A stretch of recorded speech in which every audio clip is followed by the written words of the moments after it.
नमस्कार CSK news में आप सभी दोस्तों का एक बार फिर से बहुत बहुत स्वागत है। दोस्तों आज हो गया 11 सितंबर, जो फटाफट ब्रेकिंग न्यूज़ निकल के आ रही है। दोस्तों आपको बता दें कि इंडिया चाइना स्टैंड ऑफ के बीच प्योंगयांग से झील के करीब फिंगर 4 पर एक बार फिर से इंडियन आर्मी ने किया कब्जा। बहुत बड़ी खबर निकल के आ रही है, जहां पर चीन से सीधा अटैक हो सकता है। और इस बीच दूसरी बड़ी खबर जानेंगे, फ्रांस ने भारत के यूएन में अस्थायी सदस्यता की वकालत की। रक्षा मंत्री ने कहा दोनों देश मिलकर लिखेंगे नया अध्याय। जी हाँ, इसके साथ ही तीसरी बड़ी खबर जानेंगे, चीन को घेरने के लिए भारत ने चली बहुत बड़ी कूटनीतिक चाल। आपको बता दें कि तिब्बत के धर्म गुरु दलाई लामा को ताइवान जाने की उनको सजेशन दिया। जी हाँ, ताइवान और तिब्बत एक साथ आएंगे। अब इस केमिस्ट्री को समझिए, चीन को कैसे तड़का लगेगा और झटका लगेगा, इसके बारे में आपको बताएंगे। तिब्बत खिसकने जा रहा है चीन के हाथों से, मोदी सरकार ने फेंक दिया पासा।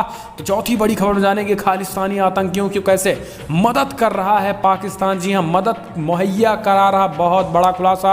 और इस बीच बड़ी अपडेट, चीन को घेरने के लिए भारत और जापान के बीच हुआ बहुत बड़ा समझौता। एक एक करके आपको विस्तार से बताएंगे, लेकिन उससे पहले छोटा सा निवेदन, अगर आपने चैनल को अभी तक सब्सक्राइब नहीं किया तो प्लीज सब्सक्राइब के लाल बटन दबाकर चैनल को सब्सक्राइब करें। और अगर आप भी मानते हैं कि प्रधानमंत्री मोदी के नेतृत्व में ये देश चीन को मुंह तोड़ जवाब देगा और देश के दुश्मन भी पूरी तरीके से पीएम मोदी के नेतृत्व में 1 इंच जमीन नहीं कब्जा कर सकते। अगर आप भी मानते हैं इंडियन आर्मी की शौर्य और पराक्रम को, आप पर पूरा भरोसा है आपको, तो कमेंट के माध्यम से जय हिंद लिखना मत भूलिएगा। दोस्तों चलिए खबरें लेते हैं विस्तार से। 10 से पहली बड़ी अपडेट निकल के आ रही है। आपको बता दें कि प्योंगयांग से झील के बाद करीब फिंगर 4 पर पहुंची भारतीय सेना। जी हां, सूत्रों से मिल रही बड़ी जानकारी, जो कि चीन का इलाका है। दरअसल पूर्वी लद्दाख में भारत चीन के बीच जारी तनाव के बीच एक अच्छी खबर आई है, जहां पर इंडियन आर्मी ने प्योंगयांग से झील के किनारे फिंगर 4 पर चीनी सेना की स्थिति को देखते हुए ऊंचाइयों पर कब्जा किया है। सूत्र के हवाले से इस बात की जानकारी मिल रही है कि अगस्त के आखिरी में प्योंगयांग से झील के दक्षिणी किनारे के पास ऊंचाइयों पर कब्जा करने की पूर्ववर्ती कार्रवाइयों के साथ ही ये ऑपरेशन किए गए थे। भारतीय सेना के सूत्रों ने जानकारी दी है, भारत और चीन की सेनाओं ने पूर्वी लद्दाख में ब्रिगेड कमांडर स्तर और कमांडिंग अफसर स्तर की बातचीत की गई है। बातचीत का उद्देश्य दोनों पक्षों के बीच बातचीत को खुला रखना था। इसके साथ ही आपको बता दें कि फिलहाल बातचीत तो सफल नहीं हो पाई, लेकिन एक बार फिर से इंडियन आर्मी आक्रामकता, जी हाँ, आपको बता दें कि राफेल के शामिल होने के बाद आक्रामकता 2 गुना 4 गुना बढ़ गई है। और इस बीच प्योंगयांग से झील के कब्जे के बाद फिंगर 4 के इलाके में भी इंडियन आर्मी जहां पहुंच चुकी है। और आपको बता दें कि फिलहाल रक्षा मंत्री राजनाथ की तरफ से भारतीय सेनाओं को खुली छूट दे दी गई, किसी भी तरीके से एक्शन लेने के लिए चंद मिनटों में उनके पास समय जो होगा उनमें पूरी तरीके से वो स्वतंत्र होंगे। हम चलते हैं अगली अपडेट लेते हैं। आपको बता दें कि भारत ने की है, फ्रांस ने की भारत के यूएन में अस्थायी सदस्यता की वकालत। रक्षा मंत्री ने कहा दोनों देश मिलकर लिखेंगे नया अध्याय। दरअसल आपको बता दें कि फ्रांस की रक्षा मंत्री फ्लोरेंस पार्ली ने बृहस्पतिवार यूएन में भारत के स्थायी सदस्यता की वकालत की है। फ्रांसीसी रक्षा मंत्री ने जनवरी 2021 में शुरू होने वाले 2 साल के कार्यकाल के लिए यूएन में एक बार गैर स्थायी सदस्य के रूप में भारत के चुनाव को लेकर कहा है कि ये एक अंतर्राष्ट्रीय शांति और सुरक्षा को बढ़ावा देने का अवसर प्रतिनिधित्व करता है। आपको बता दें कि चीन, ब्रिटेन, अमेरिका और रूस के अलावा फ्रांस यूएन के 5वें स्थायी सदस्यों में शामिल है। इस दौरान उन्होंने कहा है कि भारतीय वायुसेना के बेड़े में राफेल लड़ाकू विमानों के शामिल होने के बाद भारत को अपने लोगों को रक्षा करने में समूचे क्षेत्र पर बढ़त मिलेगी। भारतीय वायुसेना में 5 राफेल विमानों को शामिल करने के अवसर पर आयोजित एक कार्यक्रम में पार्ली ने ये बातें कही है। यानी यूएन में भारत का अस्थायी सदस्य होना अपने आप में बीटे पावर्स कम नहीं है। हम चलते हैं अगली अपडेट लेते हैं। आपको बता दें कि चीन को घेरने के लिए पीएम मोदी ने चली कूटनीतिक चाल। अब ताइवान और तिब्बत को एक कर रहे हैं प्रधानमंत्री मोदी। दलाई लामा, तिब्बत के धर्मगुरु दलाई लामा को भेजेंगे ताइवान। जी हाँ, दरअसल आपको बता दें कि चीन की बढ़ती दादागिरी के खिलाफ ड्रैगन के 2 धुर विरोधियों को पीएम मोदी एक करने जा रहे हैं। दरअसल 2 धुर विरोधी, पहले तो ताइवान और दूसरा तिब्बत के धर्मगुरु दलाई लामा। दरअसल आपको बता दें कि चीन जैसे जैसे एलएसी पर अपने आक्रामक रुख अख्तियार कर रहा है, वैसे देश के प्रधानमंत्री मोदी कूटनीतिक और सैन्य कार्रवाई करने की भी पूरी तरीके से पासा फेंस चुके हैं। और यही कारण है कि आपको बता दें कि चीन की आक्रामकता को देखते हुए अभी तक तो केवल अक्साई चीन और एलओसी और पीओके तक ही भारत सीमित था, लेकिन अब चीन की आक्रामकता को देखते हुए पीएम मोदी ने खाका बढ़ा दिया है और अब पूरे के पूरे तिब्बत को ही चीन से आज़ाद करने का बीड़ा उठा लिया है। और इसके लिए लिए एक नया पासा फेंक दिया है। और इस बीच चीन के दो ध्रुव विरोधी ताइवान और तिब्बत को एक करने जा रहा है। इस कड़ी में पहला कदम ये होगा कि 2021 के पहले ही महीने यानी जनवरी से फरवरी के बीच तिब्बत के धर्मगुरु दलाई लामा को ताइवान की यात्रा के लिए यात्रा पर भेजा जा सकता है। ये आपको बता दें कि अभी दलाई लामा भारत में रहते हैं और फिलहाल दलाई लामा पूरी दुनिया जानती है कि तिब्बत के धर्मगुरु हैं और तिब्बत इन्हीं के अंडर में आता है। लेकिन इस बीच तिब्बत को लेकर अब लगातार दलाई लामा के एक्शन के बाद चीन बौखलाया हुआ है। और जैसे ही चीन को पता चला कि ताइवान के साथ तिब्बत की दोस्ती होने वाली है, चीन और भड़क गया है और इस सब का पूरी तरीके से भारत को जिम्मेदार बता रहा है। अगर आप भी मानते हैं दोस्तों कि ताइवान के हाथ से चीन अब खिसक रहा है, अगर आप भी ऐसा देखते हैं और आप भी मानते हैं कि ताइवान को हटाने के लिए पीएम मोदी की ताइवान और तिब्बत की मदद करनी चाहिए, तो कमेंट के माध्यम से अपनी राय दें। हम चलते हैं अगली अपडेट लेते हैं।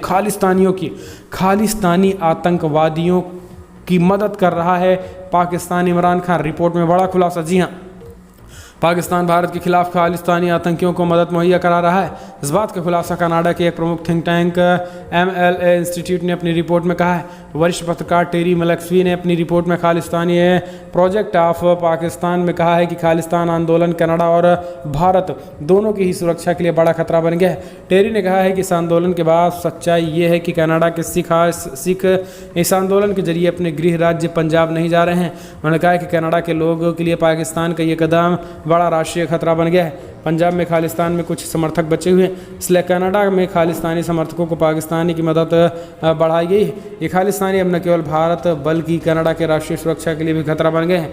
लेकिन इस बीच आपको बता दें कि रिपोर्ट में जो खुलासा हुआ काफ़ी चौंकाने वाला है, क्योंकि पाकिस्तान हर तरीके की मदद यानी हथियारों से लेकर पैसे तक उन खालिस्तानियों की मदद कर रहा है, यानी देश तोड़ने में पाकिस्तान का पूरा हाथ। हम चलते हैं अगली अपडेट लेते हैं। आपको बता दें कि चीन को घेरने के लिए भारत और जापान दोनों देशों के बीच के प्रधानमंत्री शिंजो आबे और पीएम मोदी से हुई बात 30 मिनट के बीच हुआ बड़ा समझौता। जी हाँ, दरअसल आपको बता दें कि कोरोना काल में चीन अपने पड़ोसी देशों के खिलाफ मोर्चा खोला हुआ है ताकि कोरोना को लेकर उस पर ध्यान ना जा सके। भारत के साथ साथ जापान भी चीन की हरकतों से परेशान है।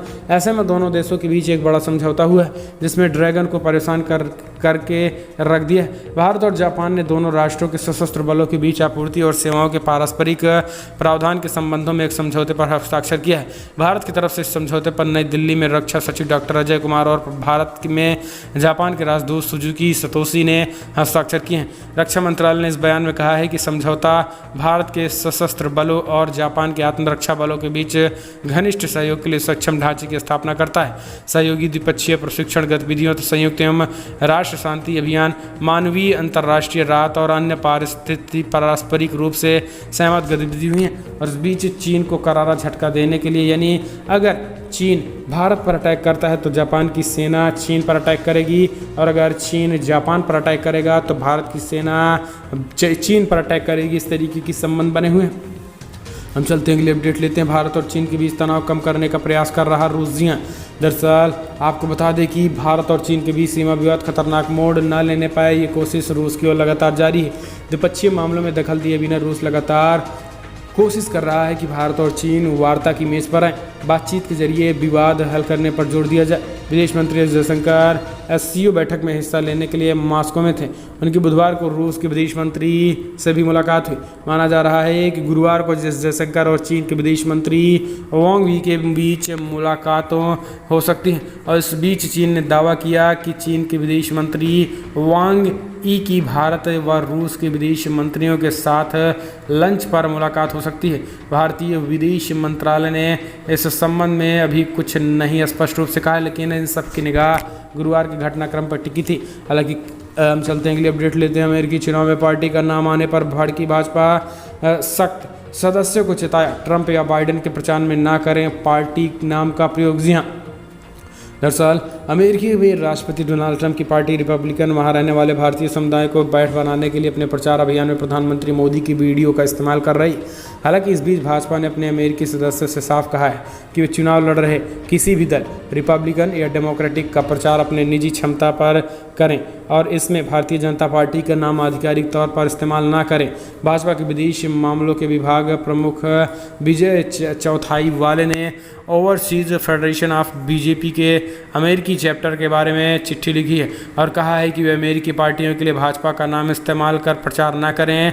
उन्होंने ये कहा है नागरिकों का अधिकार ये अपने देश की चुनाव प्रक्रिया में हिस्सा ले।